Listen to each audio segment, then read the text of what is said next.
नमस्कार। अपेक्षा मीना सह आचार्य संस्कृत राजकीय कला महाविद्यालय चिमनपुरा। प्रिय विद्यार्थियों, आज के इस ई व्याख्यान में आप सभी का हार्दिक स्वागत है। आज हम BA पार्ट 3 प्रथम प्रश्न पत्र के अंतर्गत भगवत गीता का अध्ययन करेंगे। इससे पूर्व के वीडियो में मेरे द्वारा आपको भगवत गीता के 4th अध्याय के 30वें श्लोक तक पढ़ा दिया गया था। आज हम उसी क्रम को आगे बढ़ाते हुए 31वें श्लोक से प्रारंभ करेंगे। देखिए, यज्ञ शिष्टा अमृत भुजो यान्ति ब्रह्म सनातनम न अयम लोको अस्ति यज्ञस्य कुतो अन्य कुरु सुतम। भगवान कृष्ण ने अर्जुन को यहाँ पर यज्ञ के महत्व को प्रतिपादित करते हुए कह रहे हैं। अन्वय देखिए, कुरुशतम यज्ञ शिष्टा अमृत भुजय सनातनम ब्रह्मा यन्ति अयज्ञस्य अयम लोक न अस्ति अन्य कुत। कुरुशतम कुरुश्रेष्ठ, यज्ञ शिष्टा अमृत भुजो यज्ञ से बचे हुए का उपभोग करने वाले, यान्ति अर्थात प्राप्त करना, अयज्ञस्य यज्ञ को न करने वाले, अन्य परलोक। देखिए, कुरुसुतम, हे कुरुश्रेष्ठ अर्जुन, यज्ञ शिष्टा अमृत भुजय यज्ञ के परिणाम रूप या यज्ञ से बचे हुए का उपभोग करने वाले अर्थात यज्ञों के परिणाम रूप ज्ञानामृत को भोगने वाले योगी जन सनातनम ब्रह्म यान्ति, सनातन ब्रह्म पर ब्रह्म को प्राप्त होते हैं। और अयज्ञस्य और यज्ञ से रहित पुरुष को अयम लोक न अस्ति अन्य कुतः, और यज्ञ से रहित पुरुष को यह मनुष्य लोक भी सुखदायक नहीं है, तो फिर परलोक कैसे आनंददायक होगा। क्या कह रहे हैं कि अर्जुन, यज्ञ के परिणाम स्वरूप ज्ञानामृत को भोगने वाले योगी जन सनातन पर ब्रह्म को, परमात्मा को प्राप्त करते हैं, और यज्ञ से रहित पुरुष को न तो यह मनुष्य लोक ही सुखदायक होता है, तो फिर परलोक उनके लिए कैसे आनंददायक होगा। यहाँ पर यज्ञ शेष के विषय में मीमांसकों की भी मान्यता है कि प्रत्येक गृहस्थ 5 महायज्ञ करके अतिथि आदि के भोजन कर चुकने के पश्चात अपनी पत्नी सहित भोजन करें। इस प्रकार का व्यवहार करने से गृहस्थ आश्रम सफल होकर सद्गति प्रदान करता है। विघस भुक्त शेषम तु यज्ञ शेषम मथामृतम। अतिथि अर्थात मनुस्मृति में भी कहा गया है कि अतिथि इत्यादि के भोजन कर चुकने पर जो शेष बचे उसे विघस, और यज्ञ करने से जो शेष रहे उसे अमृत कहा गया है। इस प्रकार स्मृतियों में कहा गया है कि प्रत्येक गृहस्थी को नित्य विघसाशी और अमृताशी होना चाहिए। अगला देखिए,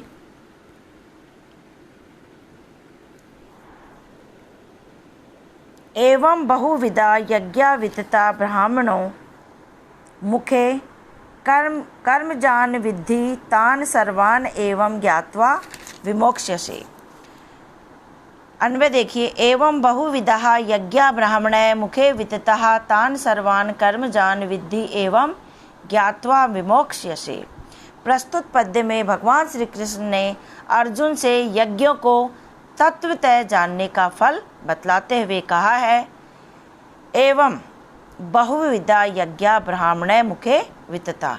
इस प्रकार बहुविधा अनेक प्रकार के, इसी प्रकार और भी बहुविधा अनेक तरह से यज्ञ ब्राह्मणे वेदों की वाणी में विस्तार से कहे गए हैं। अर्जुन, इसी प्रकार से और भी बहुत प्रकार के यज्ञ वेदों की वाणी में, वेदों के अंतर्गत विस्तार पूर्वक कहे गए हैं। तान सर्वान कर्मजान विधि, इसलिए हे अर्जुन, उन सब को तू कर्म से ही उत्पन्न हुआ जान। एवं ज्ञात्वा विमोक्ष्य से, उन सब यज्ञों को इस प्रकार तत्वतः जानकर तू कर्म बंधन से सर्वथा मुक्त हो जाएगा। यहाँ पर बताया गया है कि ज्योतिष्टोम आदि द्रव्य यज्ञ स्रोत यज्ञ अग्नि में हवन करने के लिए किए जाते हैं। शास्त्रों में बताया गया है कि देवताओं का मुख अग्नि है, इस कारण से यज्ञ उन देवताओं को मिल जाते हैं। अगर अन्य कोई व्यक्ति इस बात पे शंका करे कि देवताओं के मुख में अग्नि उक्त लाक्षणिक यज्ञ नहीं हो सकते, तो लाक्षणिक यज्ञों से कल्याण प्राप्ति कैसे होगी? तो उसे दूर करने के लिए कहा गया है ये यज्ञ साक्षात ब्रह्म के मुख में ही होते हैं। जिन मनुष्यों ने यज्ञ विधि के व्यापक स्वरूप को भली भांति जान लिया, वह ब्रह्म के स्वरूप को पहचानने का अधिकारी हो जाता है। अगला देखिए, श्रेयान द्रव्यमयात यज्ञात, श्रेयान द्रव्यमयात यज्ञात ज्ञान यज्ञ है परंतप सर्वकर्मम अखिलम पार्थ ज्ञाने परिसमाप्यते। अन्वय देखिए, परंतप द्रव्यमयात यज्ञात ज्ञान यज्ञ श्रेयान यत पार्थ सर्वम अखिलम कर्म ज्ञाने परिसमाप्यते। प्रस्तुत पद्य में भगवान श्री कृष्ण ने यज्ञों में से श्रेष्ठ यज्ञ का वर्णन करते हुए यहाँ पर कहा है। क्या कह रहे हैं? परंतप है, हे परंतप, हे शत्रुओं को नाश करने वाले अर्जुन, द्रव्यमयात यज्ञात ज्ञान यज्ञ श्रेयान, द्रव्यमय यज्ञ की अपेक्षा ज्ञानमय यज्ञ श्रेष्ठ होता है। क्या कह रहे हैं कि हे अर्जुन, द्रव्यमय यज्ञ की तुलना में ज्ञानमय यज्ञ श्रेष्ठ होता है ही, क्योंकि सर्वम अखिलम कर्म ज्ञाने परिसमाप्यते, क्योंकि हे पार्थ, समस्त कर्मों का पर्यवसान ज्ञान में ही होता है। यहाँ पर इस पद्य में हमें दो प्रकार के यज्ञों के बारे में पता चलता है। पहला द्रव्य यज्ञ, दूसरा ज्ञान यज्ञ। द्रव्य यज्ञ वह है जिस यज्ञ में द्रव्य की अर्थात सांसारिक वस्तुओं की प्रधानता हो, उसे द्रव्यमय यज्ञ कहते हैं। दूसरा है ज्ञान यज्ञ, परमेश्वर के स्वरूप का ज्ञान प्राप्त कर उस ज्ञान के अनुसार आचरण करके परमेश्वर की ईश्वर की प्राप्ति कर लेने के मार्ग या साधन को ज्ञान यज्ञ कहते हैं। यह ज्ञान यज्ञ मानस और बुद्धि साध्य है, अतः द्रव्यमय यज्ञ की अपेक्षा इसकी योग्यता अधिक समझनी चाहिए, अधिक समझी जाती है। ज्ञान यज्ञ को मोक्षप्रद भी माना गया है। ज्ञान यज्ञ के माध्यम से ही मोक्ष की ओर रास्ता जाता है। गीता का सब लोगों को यही उपदेश दिया गया है कि यज्ञ करो, किंतु ज्ञान पूर्वक और निष्काम बुद्धि से करो। अगला देखिए,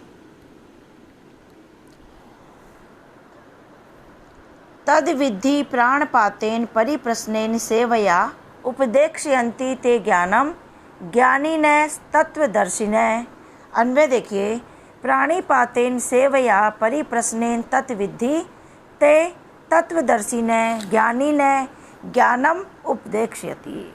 शब्दार्थ देखिए, प्राणिपातेन अर्थात दंडवत प्रणाम करके, सेवया सेवा करके, परिप्रश्नेन श्रद्धापूर्वक प्रश्न करके, तत्वदर्शी ने तत्वों को जानने वाले, ज्ञानी ने ज्ञानी ज्ञानम ज्ञान को उपदेक्ष्यन्ति उपदेश देंगे। देखिए, प्रस्तुत पद्य में भगवान श्री कृष्ण ने ज्ञान प्राप्ति के लिए अर्जुन को आज्ञा देते हुए ज्ञान प्राप्ति का मार्ग और उसका फल बताया है। तत्विद्धि ते तत्वदर्शी ने ज्ञानी ने, हे अर्जुन, उस ज्ञान को तू तत्वदर्शी ज्ञानियों के पास जाकर विद्धि समझ उनको, और प्राणिपातेन सेवया परिप्रश्नेन, और उनको उन तत्वदर्शी ज्ञानियों को भली भांति दंडवत प्रणाम करने से, उनकी सेवा करने से और श्रद्धापूर्वक आस्थापूर्वक प्रश्न करने से वे परमात्म तत्व को भली भांति जानने वाले महात्मा पुरुष तुझे ज्ञानम उपदेक्ष्यन्ति, उस तत्व ज्ञान का उपदेश देंगे। प्रस्तुत पद्य में ज्ञान प्राप्ति के साधनों के बारे में बताया गया है कि ज्ञान प्राप्ति के 3 साधन हैं। प्रणाम गुरुजनों को, महान पुरुषों को, तत्वदर्शी ऋषियों को प्रणाम करने से, उनकी सेवा करने से और उनके प्रति आस्था और श्रद्धा पूर्वक उनको प्रश्न करने से ज्ञान प्राप्त होता है। अगला देखिए, यज्ञ ज्ञात्वा न पुनर्मोहम एवं यास्यसि पांडव येन भूतानि अशेषेण द्रक्ष्यति आत्ममन यथो मयि। प्रस्तुत श्लोक में गीता के 4th अध्याय से ये लिया गया है। इस श्लोक में भगवान कृष्ण ने ज्ञान के फल पर प्रकाश डालते हुए कहा है। अन्वय देखिए, यत् ज्ञात्वा पुनः एवं मोहम न यास्यसि हे पांडव येन ज्ञात्मनि अशेषेण भूतानि द्रक्ष्यसि अथो मयि। यत् ज्ञात्वा, हे अर्जुन, जिस ज्ञान को पाकर पुनः एवं मोहम न यास्यसि, हे अर्जुन, हे पांडव, फिर तुझे इस प्रकार का मोह कभी भी नहीं होगा। और हे पार्थ, येन आत्मनि अशेषेण भूतानि द्रक्ष्यसि अथो मयि। और हे अर्जुन, येन, जिस ज्ञान के योग से अशेषेण समस्त संपूर्ण प्राणियों को, भूतानि प्राणियों को तू अपने में द्रक्ष्यसि देखेगा और अथो मयि और मुझ में भी देखेगा। हे अर्जुन, जिस ज्ञान को पाकर फिर तुझे ऐसा मोह कभी भी उत्पन्न नहीं होगा और जिस ज्ञान के योग से समस्त प्राणियों को तू अपने में देखेगा और मुझ में भी देखेगा। यहाँ पर सब प्राणियों को अपने में और अपने को सब प्राणियों में देखने का, समस्त प्राणी मात्र में आत्मा की एकता का आगे जो ज्ञान वर्णित है उसी का यहाँ पर उल्लेख किया गया है। मूलतः आत्मा और भगवान दोनों एक रूप है, अतः आत्मा में सब प्राणियों का ही समावेश हो जाता है। भगवान में भी उनका समावेश होकर आगे आत्मा में अन्य प्राणी और भगवान, यह त्रिविध भेद नष्ट हो जाता है। इसलिए भागवत पुराण में भी भगवत भक्तों का लक्षण देते हुए कहा गया है कि सब प्राणियों को भगवान में और अपने में जो देखता है उसे उत्तम भक्त कहा गया है। तो प्रिय विद्यार्थियों, जो मैं आपको पढ़ा रही हूँ उसको आप अच्छे से पढ़ें और अभ्यास कार्य भी देते हैं उसे भी आप अच्छे से सॉल्व करें उसे। तो अगले वीडियो में पुनः आपसे जल्दी ही भेंट होगी। धन्यवाद।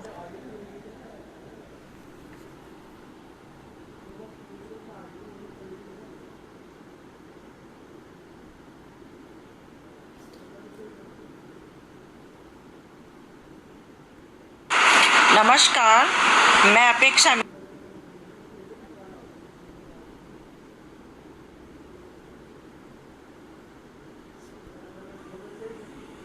नमस्कार, अपेक्षा मीना।